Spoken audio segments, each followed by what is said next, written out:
Welcome back to Jeremy's podcast, Living Free. Just to touch base a little bit, the last episode, in episode 1, I gave you my autobiography and told you that I will be breaking down the next segments from there in these next episodes. And so we'll get started and we'll start breaking things down.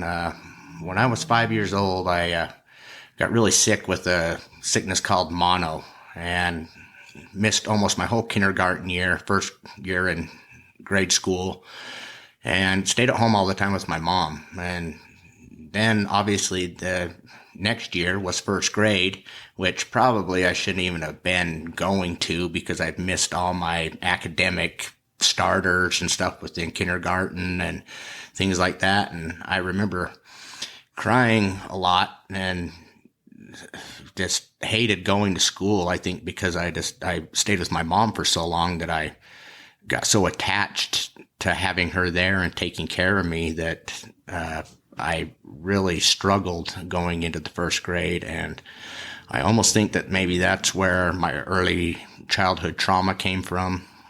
Maybe abandonment issues. Not that it was my mom's fault or my parents' fault or at any reason.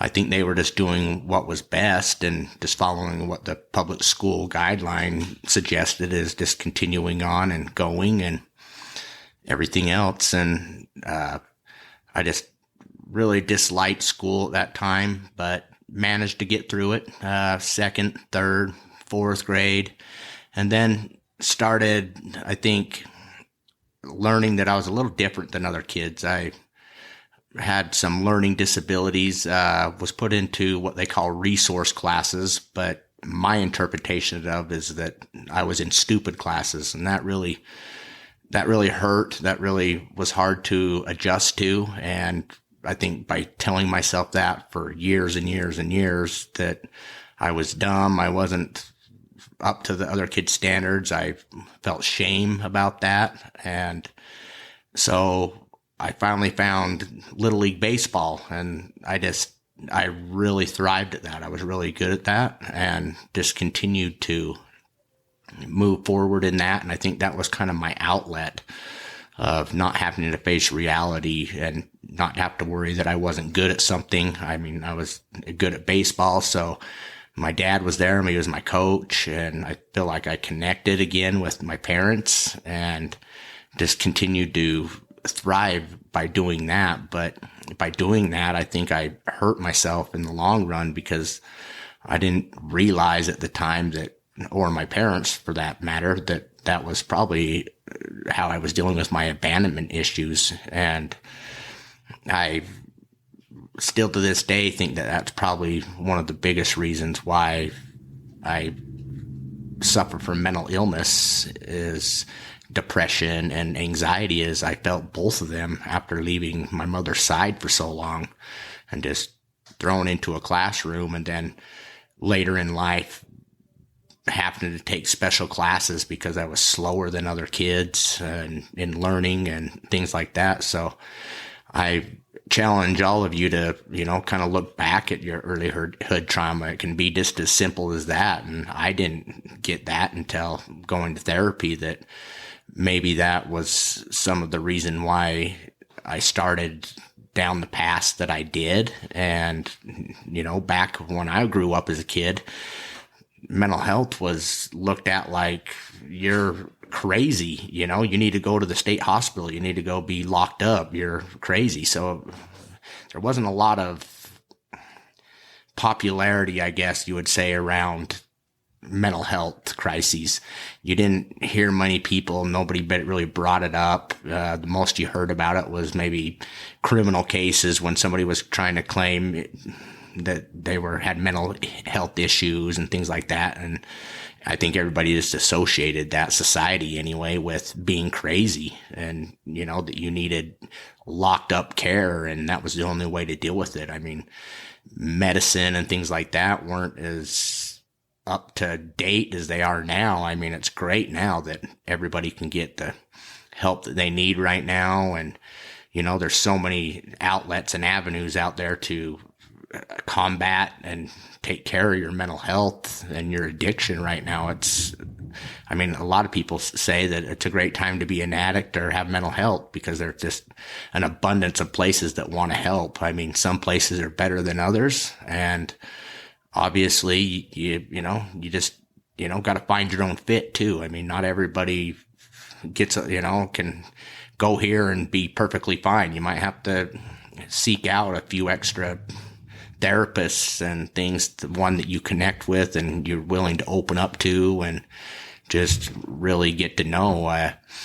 And going from there, about 5th, 6th grade, I mean, still played baseball, still thriving at it, just something that I was really good at and enjoyed doing. And like I said, I think that might have been the outlet for me, which is nothing wrong with that. But I just think that if maybe society had more light on mental health then, that, maybe I could have combated it a little bit sooner than what I did and realized what was going on. And it could have saved me a lot of trouble later in life. And so then 10, 11, 12, I mean, again, I was born in the LDS religion. I would say about 12, 13 years old, I started to kind of challenge the LDS religion.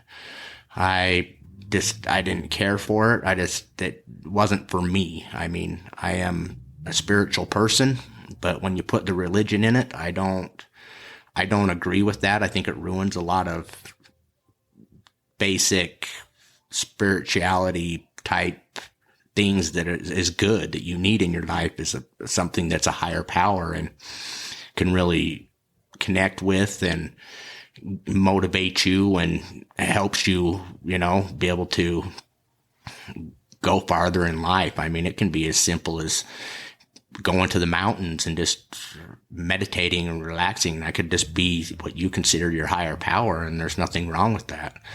I remember in the church doing what we call tithing, which you go around, I think it's every first Sunday of the month, and collect tithing from people, and you go door to door and with blue envelopes that have their name and address on them and stuff. And I remember doing that for quite some time. And then I remember one time at church getting confronted that somebody saying that I stole money out of somebody's tithing envelope, which I didn't. And, being accused of something at that age and not really knowing how to defend yourself with an adult, I think really led to a lot of more issues for me, and definitely not liking the LDS religion. I felt like they were all false and fake people.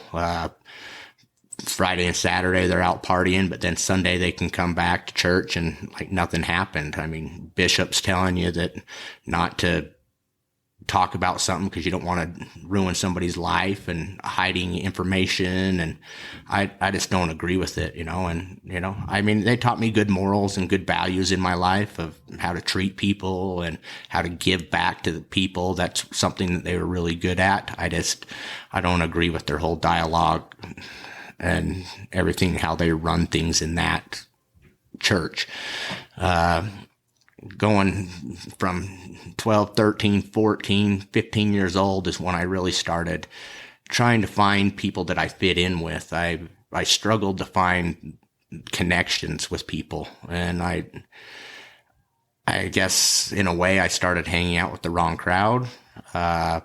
Some of them people I know to this day and have made it very successful. But I mean, at that time, I just was trying to find anybody or anything that I could connect with and escape my reality, my mental health. And that's when I started using marijuana for the first time. And I remember using it with a good friend of mine named Bronson, and another gentleman named Josh. And just, man, I instantly fell in love. It put me in a headspace where I didn't have to think about life. I could laugh and have a good time and not be depressed and feel lonely about things. I loved it. I mean, I can remember one of the first times, I guess, that we actually smoked marijuana, that riding home on our pedal bikes. I mean, that's something we did a lot too, me and Bronson, and we really loved our pedal bikes and going and just having fun on that. But I mean, I remember coming home, riding home up our street, Brigham Avenue, and laughing and having a good time and hee hee ha ha, all that. And then looking at him, and then all of a sudden, boom, hit the back of a parked car. I mean, that's how out of it that stuff makes you, and you don't realize at the time that how it's affecting you, especially at that age. Your brain still hasn't grown all the way. You're still trying to find your way in life and develop and everything else. And also, I think started smoking around that age as well and everything else. And then got to be 16 years old. You know, of course, everybody's dream is to get a driver's license and get a vehicle and drive around. And that was great. My dad helped me get my first truck, and that was the Chevy 77 short bed, you know, lifted 33-inch tires on it. Just, you know, had a great time in it and go around. But at the same time, I was still hanging out with the wrong crowd, and being one of the people that was lucky enough to have parents to help them achieve getting a car, I became even more liked by that type of crowd. And I was kind of the chauffeur and would go camping all the time. I wouldn't tell my parents on the weekends of when I was coming home or when I was coming, you know, I just was irresponsible. And it got to the point where my parents finally said, hey, these are the rules. And, you know, if you don't want to follow the rules, then you need to probably find a new place to live, or, you know, and